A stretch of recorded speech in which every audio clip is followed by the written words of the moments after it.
राम राम जी, राम राम। कार्तिक महात्मा 21वां अध्याय।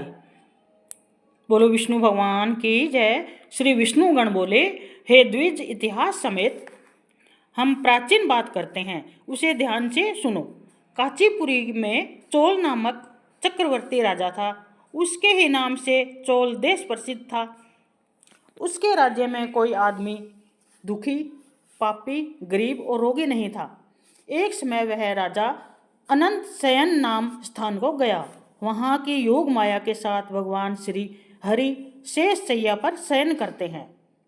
वहाँ लक्ष्मी ने पति भगवान का मणियों और सुंदर सुवर्ण के फूलों से पूजन किया। पृथ्वी पर राजा प्रणाम करके वहीं बैठ गया।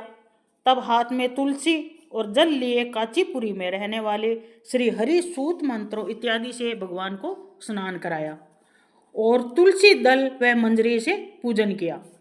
भगवान के ऊपर ब्राह्मण के तुलसी पत्र चढ़ाने से राजा की पूजा के रतन ढक गए। यह देख राजा क्रोधित होकर बोला, भगवान की माणिक और सुवर्ण से मेरी पूजा को श्री विष्णुदास तुमने तुलसी पत्रों से क्यों ढक दिया? तू श्री विष्णु पूजा नहीं जानता, यह मैं जानता हूँ। तू ढोंगी है जो अत्यंत सुंदर पूजा को ढक रहा है। तब वह ब्राह्मण राजा के गौरव को न मानकर बोला, हे राजन, तू पूजा करना नहीं जानता, तुझे लक्ष्मी का घमंड है।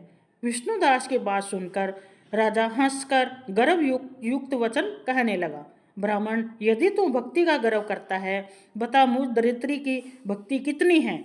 श्री हरि को प्रसन्न करने वाले यज्ञ दान आदि तूने नहीं किए और पहले तेने कोई मंदिर भी नहीं बनवाया, तब भी तुझे भक्ति का घमंड है।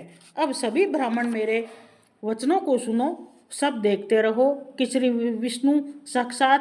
विष्णु भगवान साक्षात दर्शन मुझे देंगे या इसको देंगे, तब हमारी भक्ति मालूम हो जाएगी। यह कहकर राजा राजमहल में चला गया और मुगदल ऋषि को आचार्य बना विष्णु यज्ञ आरंभ कर दिया।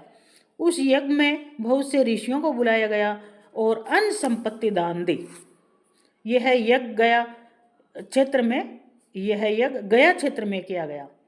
विष्णुदास ने भी उसी मंदिर में ठहरकर विष्णु को प्रसन्न करने के लिए माघ और कार्तिक व्रत किया, तुलसी का पेड़ लगाया और एकादशी के दिन द्वादश मंत्र, षोडशोपचार और नृत्य गीत आदि मंगल कर्मों से प्रतिदिन पूजा और व्रत करने लगा।